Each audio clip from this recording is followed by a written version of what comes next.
Good morning po sa ating lahat. Ako nga pala si Master Sergeant Alan Lopez, 787856 ng 9 Scout Ranger Company, Class. SR Class 112. Counter Master. Ang hindi ko talaga makakalimutan na encounter sa buong serbisyo ko sa pagsusundalo ay yung nangyari noon sa Sultan sa Barungis. Ganito po yun. Taong. Anong, Taong 2005. 2005. ano yan, Master? Kalakasan ng grupo. Kalakasan ng grupo noon nila ng MILF. Napunta kami doon noong 2005. Pagdating namin doon, diretso kami sa Barangay Milib. Sino nagdala sa inyo nun, Master? Si Yung Captain Gonzales si Captain CEO ng 9 Company noon, si Captain Gonzales, at ang deputy niya si First Lieutenant Danton. Tsaka ang ano niya si Lieutenant Gamindi, First Lieutenant. Ngayon, pagdating doon namin sa area ng 78 IB sa Barangay Milib, Sultan sa Barungis, may mga nakausap ako ng mga 78 IB. Ang sabi nila, mag-iingat kayo sa area dahil napakalapit lang ng mga kalaban dyan. Ngayon, pagdating namin doon sa area mismo, Sultan sa Barungis na, from Milib to Sultan sa Barungis, in the night, na first night pa lang namin, ay hinaras na kami ng 3 beses gabi-gabi. may welcome na kayo. Winelcome kami. So, ganun sila katindi. Ganon sila katindi. Ngayon, nung nandoon na kami, kinabukasan, nag-ano si CEO na mag-conduct ng prophylactic patrol in the vicinity lang, sa IOR lang ng Sultan sa Barungis, mga more or less 1 kilometer. Ngayon, binigyan kami ng 1 day ration. Pero ano yung rank mo na yung time na yun, Master? PFC. PFC pa ako noon. Yan. Gunner ako that time. Ngayon, nagbigay sa amin ng 1 day ration for prophylactic patrol. Kasi napakalapit nga ng kalaban eh. 3 beses kami hinaras. Ibig sabihin, nandyan lang ang kalaban sa paligid. Ngayon, pagdating namin doon, sige, move kami. Tatlong team, under kami ni Lieutenant Gamindi. Ang team leader ko that time is si Corporal Mutla. Ngayon, move kami. Inabutan kami ng umaga, inabutan kami ng tanghali na kami sa area. Nagsaing, nagluto dito sa area.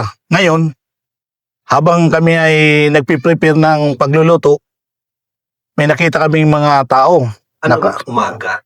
Umaga, tanghali yun, mga 11 o'clock. Pero ang posisyon nyo nasa high ground. Kasi nasa flat area ang yung Sultan sa Barungis. Ano yan, yung mga terrain dyan? Parang Siya, swamp area. Swamp din terrain. Ngayon, may nakita kami, tinawag namin para magpabili ng manok. ano yun? Native, Civilian yun. civilian, tinawag namin, pakat, halika rito. Ay, sa madaling sabi, lumapit yung pero wala kaming knowledge na imay na pala yun. Anong ipay?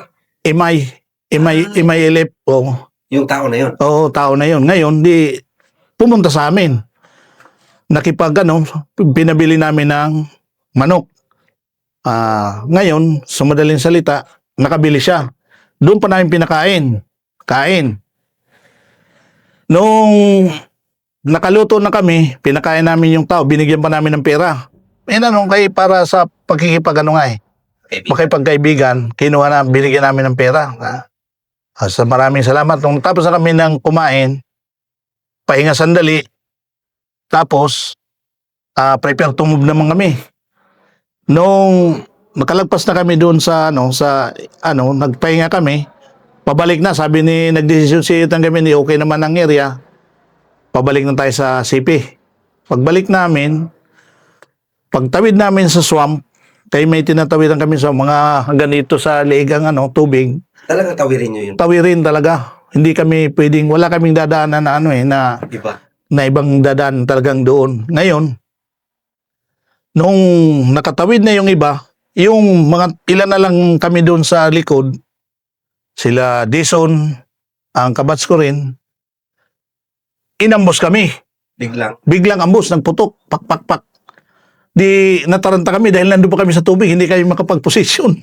Di mabuti yung iba na nandoon, nakaano rin sila, nag-skirmisher na sila, kanya-kanya silang Tawid. nakatawid, kanya-kanya silang posisyon, nag-return fire sa kung saan galing ang putok. Kayo na nasa... Kami na sa di siyempre, paspasan ng namin kasi hindi ka man makabilis-bilis, kundi talagang paningkamot ka na makaakyat ka sa lupa. Ngayon, sabi ko, ito na siguro.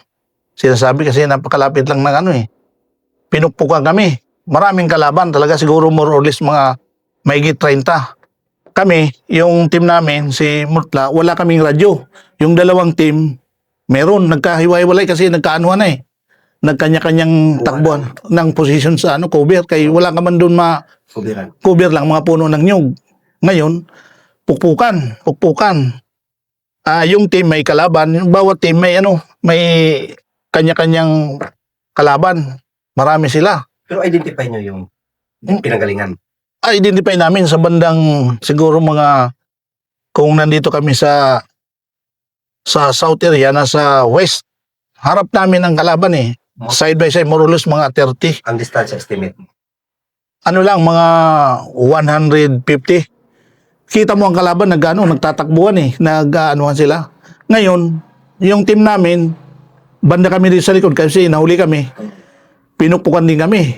Ay, ganir ako talagang Kailangan ka doon. kailangan pumutok ako para mabuhayin mga tao. Ngayon, pagkaputok ko, doon ako nakita na yung kalaban, bumababa sa nyug, una ang ulo. Bilis talaga. Sabi ko, ito, tingnan mo, sabi ko ba diyo? Binupukpukan namin, nasa yung nyug, hindi matama-tamaan kasi nasa likod ng nyug, pababa. Oh. Ngayon, narinig ko, sabi na wala tayong radyo, wala tayong kontak sa trupa. Sabi ni Lieutenant Gamindi, sige, gusto nyo ng laro, laruin natin. Yun na, pukpukan na, kanya-kanyang focus na kung saan ang area. Matagal kami na napukpukan, siguro nag-start kami ng mga pakakain namin, mga alauna siguro, alauna. Hanggang inabot kami ng alas 6. Ngayon, pukpukan, akala ko, may na-recover na kami na kalaban. Yung pala, nabalitaan ko, si Lieutenant Gamindi, nawundid, tinamaan. Ang pangyayari noon ay dapat ang matatamaan noon si Sergeant Talagtag, Corporal Talagtag. Nag-change position. Ngayon, pagka-change position ni Sergeant Talagtag, Sultan Gamindi ang pumalit. Doon nagbungko na pung. Akala ko kasi nagkakagulo na doon sa kabilang team. May tama, sabi. Hindi namin maanuhan kasi wala kaming radyo Ngayon, ang namin, lumapit kami. Hindi nyo mabisual siya kung gaano kalala. Basta may... Hindi, basta may tama, ng tropa Rine-recover ng tropa kasi may mga sniper. Ngayon, pag namin, nakalapit kami, ang ginawa ng tropa, i-cover pa para ma-extricate si Lieutenant Gamindi. May sa cover maitago. Ngayon, nung na yun, may tama, may radyo, tumawag kami sa tumawag ang radyo man sa 78 IB. Yung sabi naging kami ng reinforce kasi matindi ang kalaban may mga talaga, may mga high power din. Ngayon, dumating ang ang 78 IB, dala yung APC, yung tangke. Tapos dumating din si CEO, tumawag ng air support para MJ ang dumating. Doon sinakay namin talaga. Yung EPC na ang nag-cover fire para si Lieutenant Gamindi. Doon nakalanding yung MJ. Doon siya sinakay para ibak sa sa ospital. Pero tuloy pa rin ang pupukan. Parang nilayo nila siya. Nilayo lang, Encounter area. encounter area, tapos pupukan. May mga dumating na rin po, 78 IB, nandito lang sa likod. Nagtatanong kung marami ba. Sabi sa mga 78 IB, sabi, napakarami. Kaya doon, pinakpakan ng EPC, pagpagpagpag. Di, tuwan-tuwa na kami kasi medyo padilim na.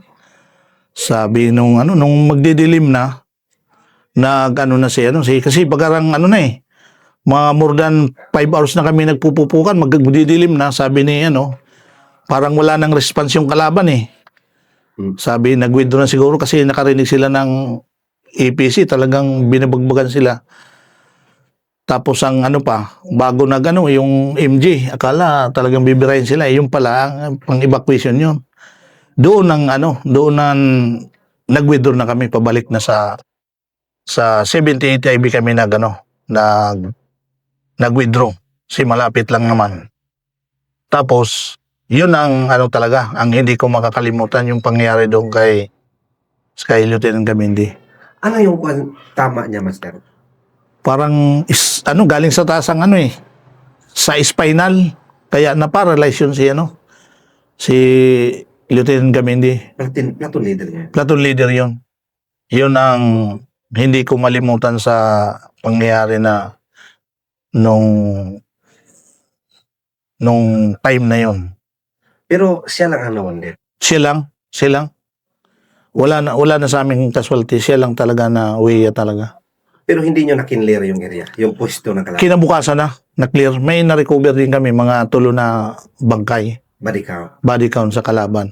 Pero, Kinabukasan na. Oo, gabi na. Hindi na pwedeng doon eh. Kinabukasan na yun.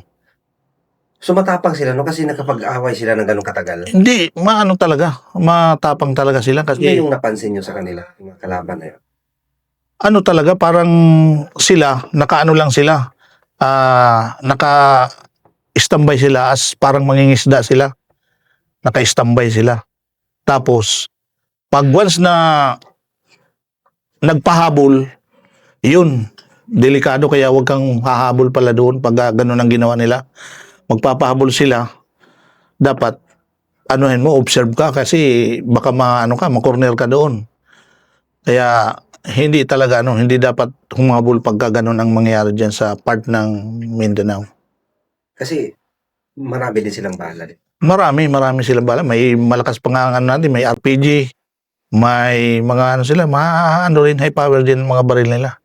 Kasi pero hindi sila mga nagsisigawan. Walang sigaw. Parang putok lang talaga. Putok lang, tapos ang mo sa kanila, sa sila, lipat-lipat sila. Tsaka ang nila, pag may baril, parang may mga tali. Ano ibig sabihin man? May parang pag na ang baril, wala doon ng may tali, hinihila nila Ng kasama. Oo. O halimbawa kung mapatay yung isa. Oo, mapatay ang isa. Pag hilahin yung baril, no. Ganon ang napansin ko doon sa area. area na yun na pinag-encounteran namin.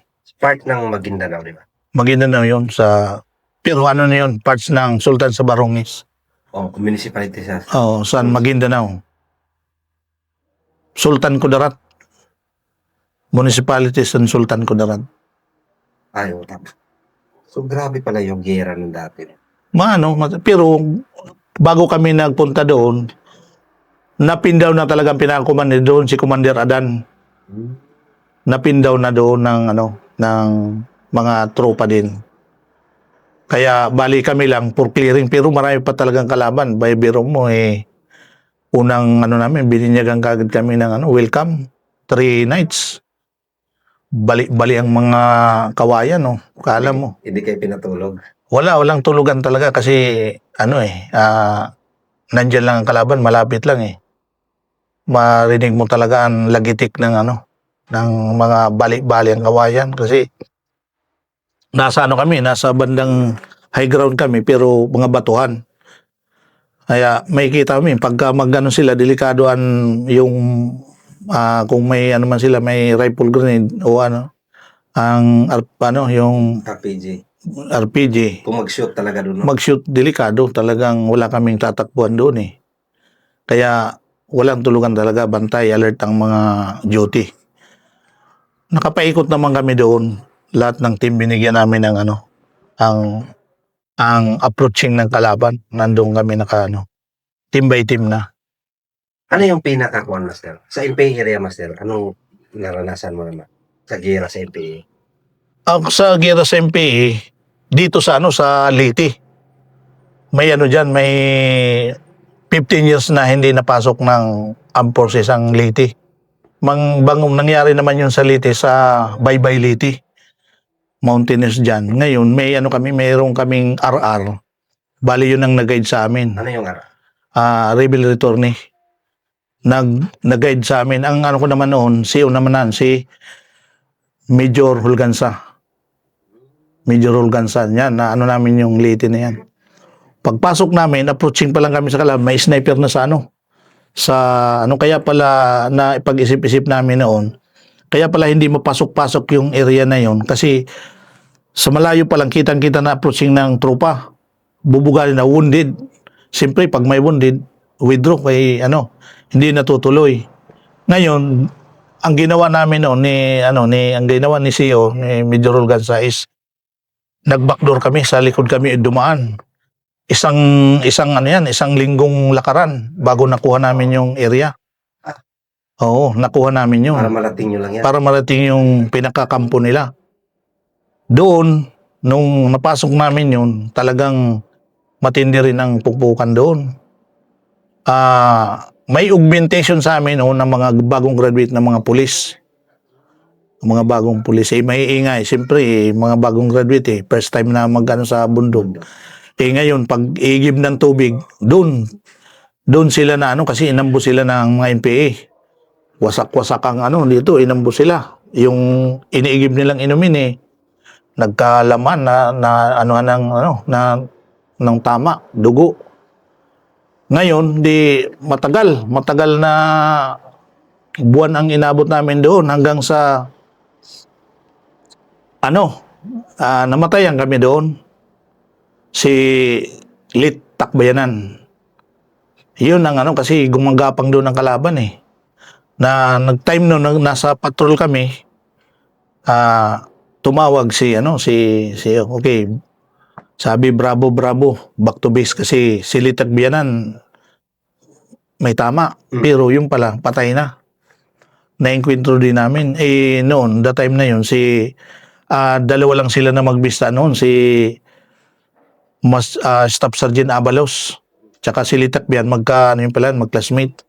Galit na galit si Sergeant Abalos, babawi daw siya. Kinabukasan, lead ang tropa niya. Lead, nagpatrol naman kami kinabukasan. Platoon sergeant siya. Platoon sergeant siya. Ngayon, pag lead, nandoon naman ang team namin. Team ko na naman, nakapasama na naman ako. Nung nagpapatrol lang kami, mabuti na lang, matibay ang lead scout, si Corporal Ibunya. Nag-hold kaagad, nakita. May kalaban, nagsinyas kaagad na may kalaban.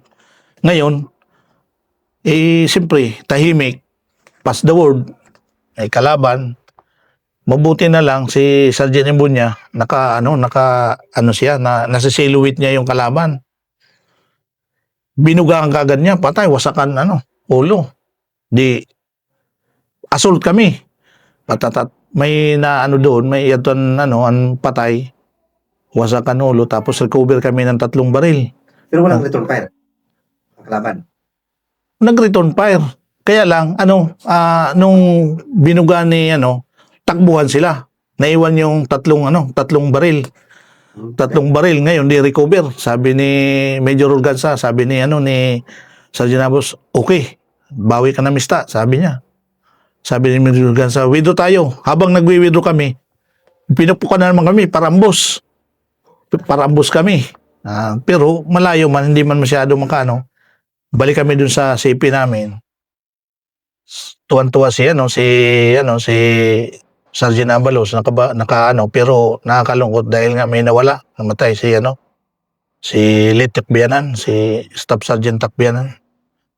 Parang ano, master, no? Yung i-compare mo sa Impay or Abu Sayyaf, ang Oo. NPA is pagputok takbuhan na kagad.